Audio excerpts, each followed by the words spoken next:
In this video, we're going to be talking about margins. The margin of a page is the distance between the edge of the paper itself over to where you begin with some object or text. We have a left margin and there is a right margin. The distance between the page and then whatever object or text you find is defined as the margin. Now, there's also margin at the top, and then there's a margin at the bottom. Normally, we think of the header and the footer as dealing with the margins of the top and bottom parts of the page. But as you can see, in the bottom part, we have a space for the footer, but there's also distance between where the text ends and the footer begins. But mostly when we think of margins, we're thinking about the left and right margins. Now, the way we set those margins, it usually is by simply coming to page layout. And then in page layout, we can come over to margins, click the drop-down arrow, and then there are some pre-built margins that we could choose.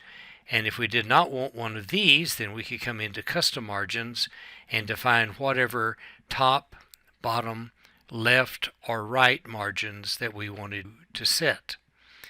There are other ways that you can do this. For instance, if you come back to File and Print, here on the Print Preview screen, there is a selection box here for normal margins or whatever size of margins that you want. And if you change your margins here, for instance, if I select the wide margin, that makes the margin 2 inches wide on the left and the right. Then if I make that choice here in Print Preview, if I go back to the page in normal view, you can see that those changes are still there. That's a very wide margin. If I come up to Layout and to Margin, I can see that that 2-inch margin still stays just that way. So these are the margins of the page. Now, normally, you're not going to be able to do anything inside these margins. Those margins are there to contain whatever kind of content you're putting in the page.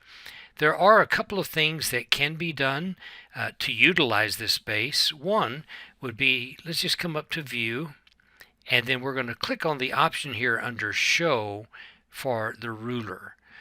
The ruler is a horizontal and vertical ruler along the top and along the left side of the screen. The margin at the top, you look at the horizontal ruler, the margin is the gray area that is displayed on this ruler across the top. Now, I could change this margin.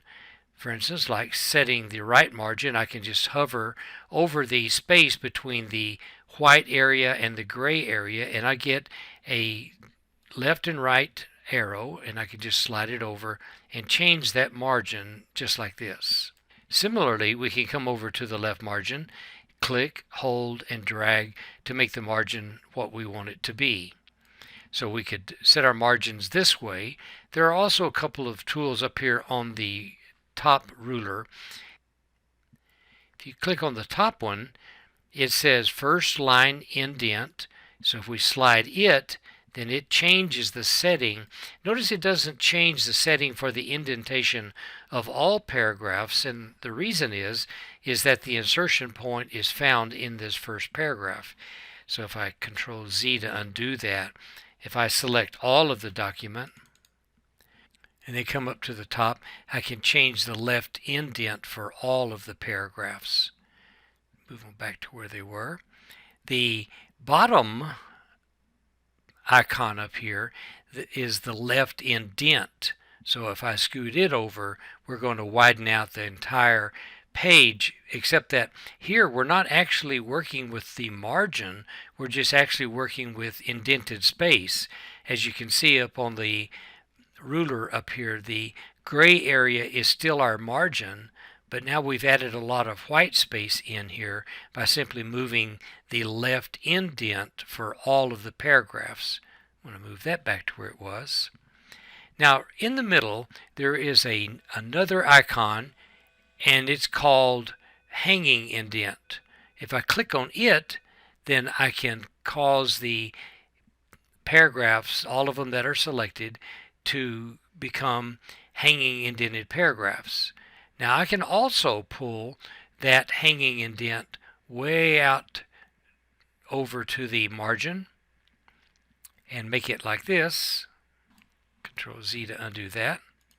If I want the top lines of each of these paragraphs to move out into the left margin area, I can come up to the first icon at the top, which is for indenting the first line, and I can just give it some negative margin space and pull that first line out into that margin space. But normally we're not using the margin for anything other than just white space. Now there's a big exception for this, and that's whenever the computer is instructed to place something out here in the right margin or maybe at the bottom of the page.